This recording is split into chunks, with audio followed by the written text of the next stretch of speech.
చాలా మంది అమ్మాయిలు ప్రీతికి మెసేజ్ చేయడం జరిగింది. అదే టైంలో ప్రీతి నువ్వు మళ్ళీ అక్కడికి వెళ్ళకు, అదొక నరకం. చెర్రీ మెసేజ్ చేశాను సార్, ప్లీజ్ డోంట్ గో, నేను వాళ్ళ ఇంట్లో నుంచి బయటకు వచ్చేసాను Preethi, please don't go back to that hell అని చెర్రీ నాకు మెసేజ్ చేసింది. అది విత్ డేట్ టైంతో సహా నా దగ్గర చెర్రీ మెసేజ్ చేసిన వాట్సాప్ చాట్ కూడా ఉంది నా దగ్గర. అవును సార్. అండ్ నేను ఇంకా చెర్రీ కూడా వి బోత్ సర్చ్ సార్, అసలు ఈ సబ్స్టెన్సెస్ ఏంటి అని చెప్పి మేమిద్దరం సర్చ్ చేసాము. ఆ షేరింగ్ కూడా చెర్రీ నాకు వాట్సాప్ లో కూడా షేర్ చేసింది. ఈ సబ్స్టెన్సెస్ అసలు ఎలా పనిచేస్తాయని మేము సర్చ్ కూడా చేసాము. తను తీసుకున్నది ఏంటో తనకు తెలియకపోయేసరికి తను ఇంకొక అమ్మాయితో షేర్ చేసుకోవడం జరిగిన చెర్రీ అనే అమ్మాయితో. తను ఇది ఇలా ఉంటుంది, దీనివల్ల ఇది జరుగుతుంది అని చెప్పి తను ఒక మెసేజ్ పంపించింది సార్ వాట్సాప్లో. దాని కింద తిను బయటకు వచ్చేసిన తర్వాత మళ్ళీ వెళ్ళకు ప్రీతి అక్కడికి అని చెప్పి టైం లైన్తో డేట్తో సహా ఉన్నాయి సార్. ఇప్పుడు మీరు డ్రగ్స్ అన్ని కొనుక్కునే వాళ్ళండి, డబ్బులు ఇచ్చి లేకపోతే ఫ్రీగానే ఇచ్చేదా? సార్ ఫ్రీగానే ఇచ్చింది సార్, ఫ్రీగానే ఇచ్చింది. అండ్ సార్ తిను ఎలా చేసేదంటే సార్, సాయి వాళ్ళ ఇంట్లో ఉన్నప్పుడు సార్ తిన ఫ్రెండ్ ఒక పర్సన్ ని పిలిచింది సార్ ఆ రోజు ఇంటికి. పిలిచి నన్ను తన ఫ్రెండ్ తో కూర్చోపెట్టేసి తిని వెళ్ళి రూమ్ లో లాక్ వేసుకుంటుంది సార్, సాయితో కలిసి వెళ్ళి. నాకు కోపం వచ్చింది, నన్ను ఎందుకు ఈ అబ్బాయితో నువ్వు వదిలేసి వెళ్ళిపోతున్నావు అని చెప్పి నేను వెళ్ళి డోర్ కొట్టాను. డోర్ కొడితే అప్పుడు సాయి కూడా తిట్టాడు తనని, ఏమని, నువ్వు అసలు అమ్మాయిని ఎందుకు అబ్బాయితో వదిలేస్తున్నావు, వాడు చూడడానికి ఒక చిల్లర గాడిలాగా ఉన్నావు, ఫస్ట్ వాడిని ఇంట్లో నుంచి పంపించేసే నువ్వు. పట్టుకొచ్చి అక్కడ కూర్చోబెట్టి వాళ్ళిద్దరూ ఒకటే రూమ్ లోకి వెళ్ళడం జరిగింది. అప్పుడు ఆ అబ్బాయిని ప్రీతి దగ్గర వదిలేయడం జరిగింది. మరి తన ఇంటెన్షన్స్ ఏంటో తన ఇంట్యూషన్స్ ఏంటో నాకు తెలియదు.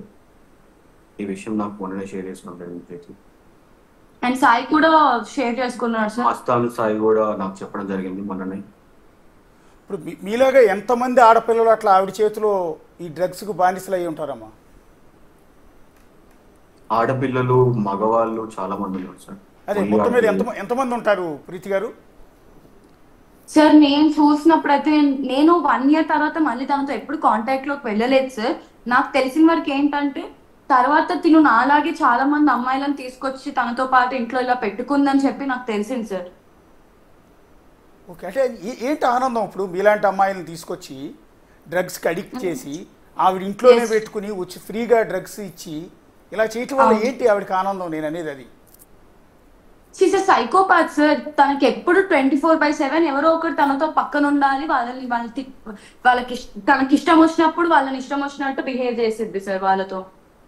బూతులు తిట్టడం, కొట్టడం. మీతో ఎలా ఉండేదండి బిహేవియర్? మీతో ఎలా ఉండేది ప్రీతి గారు బిహేవియర్ ఆవిడది? వాయిస్ వినిపించలేదు. మీతో బిహేవియర్ ఎలా ఉండేదండి? మీతో ఎలా బిహేవ్ చేసేవాళ్ళు ఆవిడ? మీతో ఎలా బిహేవ్ చేసేవారు సార్? నేను నార్మల్ గా తను ఒక రోజు సార్ మిడ్-నైట్ ఫుల్ మంత్ ఆగేసి మనం బయటికి వెళ్ళి కొనుక్కొని వచ్చుకుందాం దా డ్రగ్స్ అని పిలిచింది సార్. నేను చెర్రీ ఉన్నాం సార్ ఆ రోజు. నేనేమన్నానంటే ఇట్ ఈస్ నాట్ కరెక్ట్ అక్క, నువ్వు తాగేసున్నావు, కార్ ఎలా నడిపిస్తావు అంటే ఒక బూత్ తిట్టింది సార్. ఓకే, మా అమ్మ కూడా నన్ను ఇప్పటి వరకు అలాంటి బూతులు తిడితే కూడా నేను ఊరుకోను.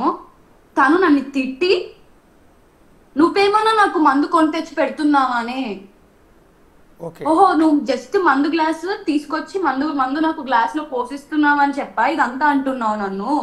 ఏ చెర్రీ, నేను ఎలా కారు నడిపిస్తానో నీకు తెలీదా నీకు అంటే, అలా కాదక్క, నువ్వు సేఫ్ గానే నడిపిస్తావు. See it is not about నువ్వు సేఫ్ గా నడిపిస్తావు, అది కాదు ఇక్కడ డ్రంక్ అండ్ డ్రైవ్ ఉండిద్దక్క అని చెప్తే కూడా నాతో ఆ రోజు రాత్రి అంతా గొడవ పడింది సార్. ప్రీతి ఎక్కడికి వెళ్ళి కొనుక్కొచ్చుకునేది డ్రగ్స్?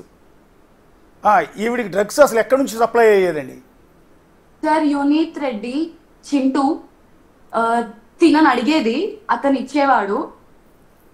చింటూ అంటే వరలక్ష్మిలో A5, బట్ సెకండ్ కేసులో A1. ఇంకొకళ్ళు ఎవరండి? ఎవరు? Chintu is season drug. Chintu Unith Reddy తన పేరు. రెండు అతని పేరు, అంటే చింటూ రెండు అతని పేరే సార్. ఓకే, అతను వీడికి డ్రగ్స్ సప్లై చేసేవాడు. తిని అడిగినప్పుడల్లా ఇచ్చేవాడు సార్. తిని నాకు ఏం చెప్పేదంటే, చింటూ నా ఫ్రెండ్, చింటూ నేను ఏం అడిగినా నాకు తెచ్చిస్తాడు, చింటూ అది చింటూ ఇది అని నాకు చెప్పేది సార్. చింటూ గురించి మన లీక్ అయిన ఆడియోలో కూడా చింటూ పేరు ఉంది. చింటూ కావాలి నాకు, చింటూ కావాలి నాకు, చింటూ గాని పిలవండి అని. అంటున్న ఆడియో సార్ చింటూ ఇంకా తనకి పరిచయం సిన్స్ ఇయర్స్ సార్, ఇప్పుడు పరిచయం కాదు అది, సిన్స్ ఇయర్స్, కొన్ని సంవత్సరాలు 2017 దగ్గర నుంచి. తను షార్ట్ ఫిల్మ్ లో చేసేటప్పుడు చింటూ పరిచయం. అంటే ఈవిడ ఇప్పుడు మీలాంటి వాళ్ళకి డ్రగ్స్ ఇచ్చి ఇంట్లోనే పెట్టుకోవటం, మిమ్మల్ని వేధించటం ఒక రకమైన టేస్ట్ అయితే, డ్రగ్స్ బయట వాళ్ళకి సేల్ చేస్తుందండి ఆవిడ? బయట వాళ్ళకి సేల్ చేయడం అయితే నేను ఎప్పుడూ చూడలేదు సార్.